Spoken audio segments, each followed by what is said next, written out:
Plus, first DeKalb, now Gwinnett. Another family says a squatter took over their home. Could it be part of a bigger pattern?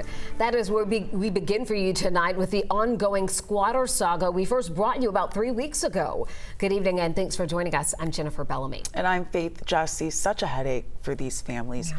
To recap this, I'm sure you remember this story if you were watching. A Decatur County family, they finally got their late father's home back after a group of squatters moved into it just shy of 2 days after he died. So tonight, our Chase Howell, he spoke with a Gwinnett County woman who says one of those guys found squatting at that home in Decatur did the same thing to her.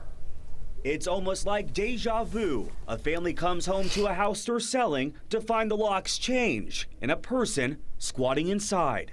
It cost me money, extra money, with someone doing this, not to mention the work we had to put in after they tore up the house. Regina Clark Ransom says she put her Snellville home on the market in 2024. She says her home sat vacant for about 90 days until one day she came to check on the house and realized none of her keys were working. So she called her husband and then the police. I explained to them that I was the owner and active real estate agent on that property.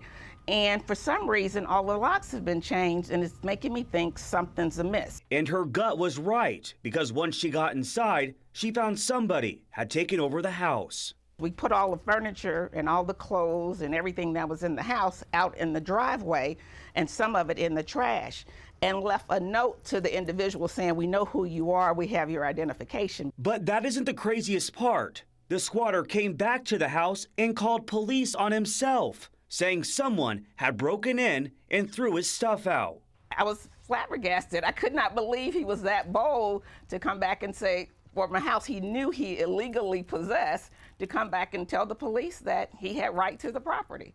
Needless to say, Miss Regina says when the cops showed up, they kicked him out, even after he showed them a supposed lease that they determined was fake. I got my hands on this lease that was shown to police during the squatting incident in DeKalb County, and they look legit. Though, if you notice here, 2 different landlords are listed.